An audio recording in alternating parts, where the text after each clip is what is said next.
Hey friends, welcome back to Ink Stillness, a quiet book club.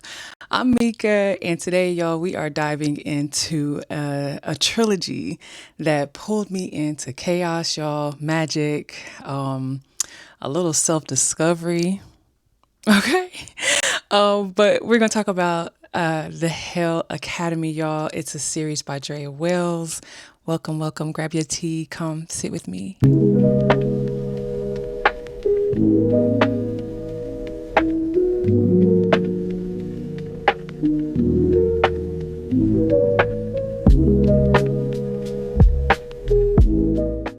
Okay, y'all. So I have just finished all three books in the series, Unshaken, Unhinged, and Unbroken. And so excited to share, y'all. I'm so excited about to share about what stood out, what had me questioning things, y'all, what made me was just like loving the moment, and all the good things. Okay, so let's begin with Unshaken, because Unshaken is the first book. And we meet the protagonist who believes she's destined to walk in the light, right? She's destined to walk the light path, I should say. And a guardian, let's say a guardian perhaps, right? But the world flips. Her world flips, and she ends up being rejected by the angels, y'all. And she's been waiting and waiting and waiting for her invitation to become a guardian, a light guardian, through this academy, and it never comes, right? So everything she thought her life was going to be, everything that she had trained for forever, just kind of like falls apart, right? So she begins to groom for one role, but she really was being pulled into something else, y'all, and she couldn't figure it out, right? She couldn't like put her finger on it. She just knew she was a little bit different. She knew that she was powerful, but she just couldn't understand why like her time wasn't coming, right? She's just like, where is my invitation at or whatever, right? So all of a sudden, this mysterious academy known for making the worst instead of the best of people, right? All of a sudden, this invitation comes that she wasn't expecting, but it's almost like something in her though. Like it was like when she received this other invitation, she was curious, she was intrigued, but also I feel like when I was reading, I'm like, something in her kind of figured out like, yeah, I wasn't destined to be this light guardian. She knew it was something else. But this book kind of sets the tone for the whole trilogy. Expectation versus her reality, y'all. The light path, and then something else just like taken over, like just basically flipped her world upside down. Early on, y'all, it becomes very clear to her that she is more powerful than she realizes, right? I want to say in the book, they really preface that like her parents knew that she was very powerful. And so they kept her secluded. Like she trained day and night, she wasn't out having fun with friends and neighbors. Like they kept her real close. She was basically, like she was very secluded. Like all you do, she trained all day, and they just kind of kept her like, this is the goal. You got to become a light guardian, so you got to train like day and night, y'all, right? So it really came to like expectation versus reality, right? Like breaking the light path and stepping into something that is just unknown, right? That's really book one, okay? Like it sets the tone for the series, and it sets the tone well, y'all, okay? So then book two, which is Unhinged, it is everything the protagonist thought she knew would be a lie. Everything that she thought she knew about herself, family, friends, it would be a lie, right? So in her world, her family, her identity, it all gets pulled apart. Who she thought her mom was, who she thought her dad was, other than her brother. Like I feel like her and her brother, they were best friends. So it was them two basically against the world. And so she gets into I'm trying not to give too much away, y'all, but she gets pulled into different directions. And then we started finding out about soul tethers, y'all, fated mates, y'all, brothels, and oh, y'all. The brothels.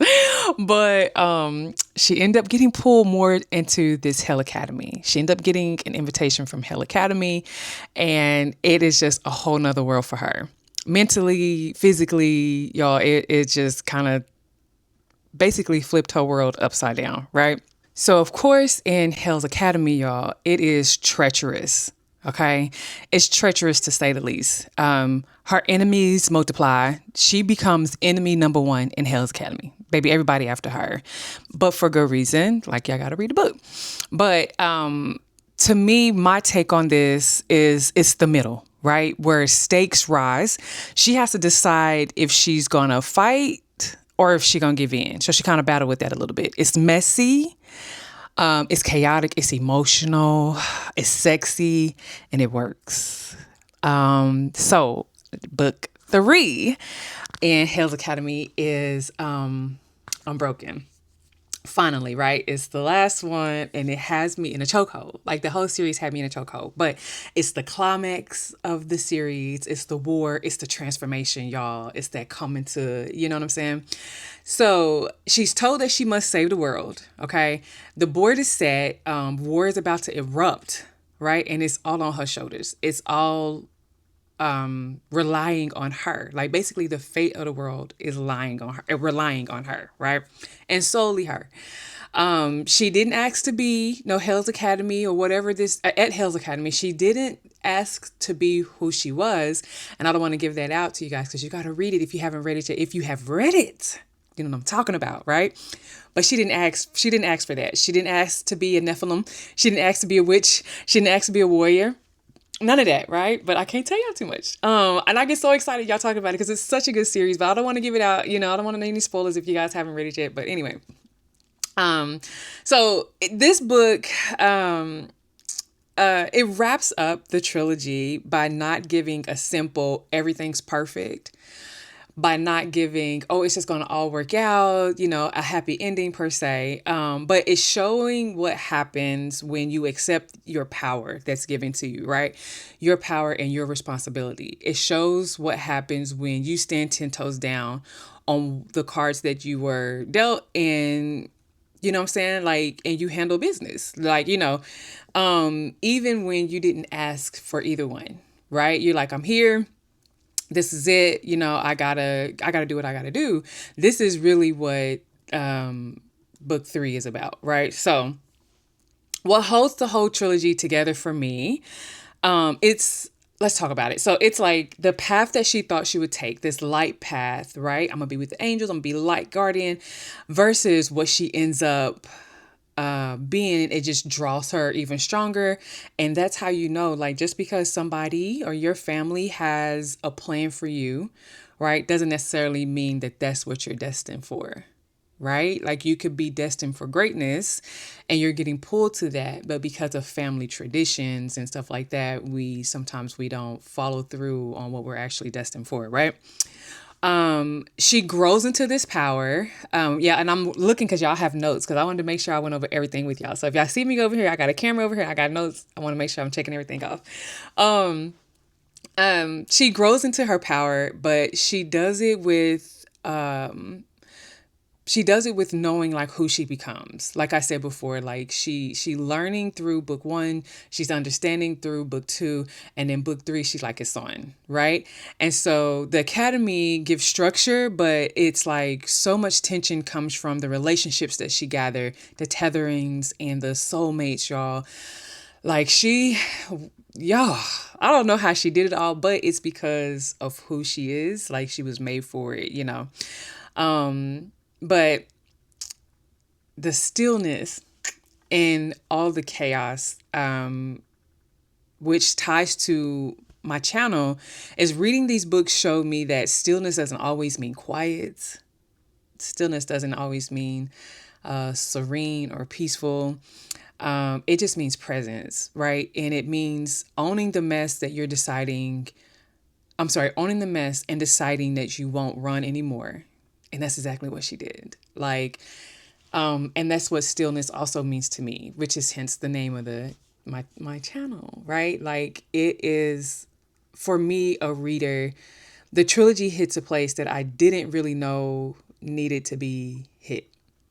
If you like a dark paranormal type of romance, a little hints of academy setting, high stakes, messy, a lot of adult attention.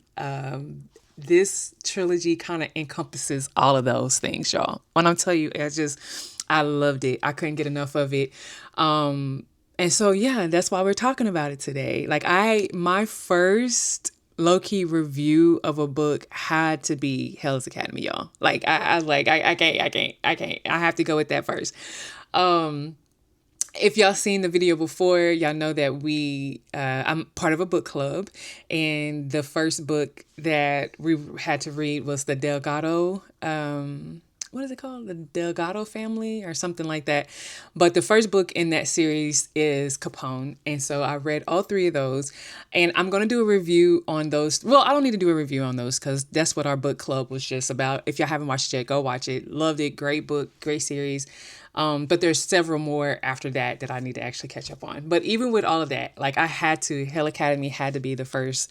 I love the way Dreia Wells writes. She is definitely one of my favorite authors for sure. But anywho, so y'all, I would love to know if you've read the Hell Academy series. Drop it in the comments, please. Which book hit you the hardest? Which one did you relate more to? If you can say that with a paranormal romance. But if you haven't yet, I'll link a book below in the comments. And just join me on this ride of finding soul-tethering books, y'all, that just hit us there and that we absolutely love, that kind of stays with us. So I appreciate you guys so much for watching this video. If you haven't yet, please like and comment. And if it kind of pulls at you, please subscribe. Until next time, y'all, keep reading, keep resting, keep finding stillness between the pages. And I'll see you guys in the next video.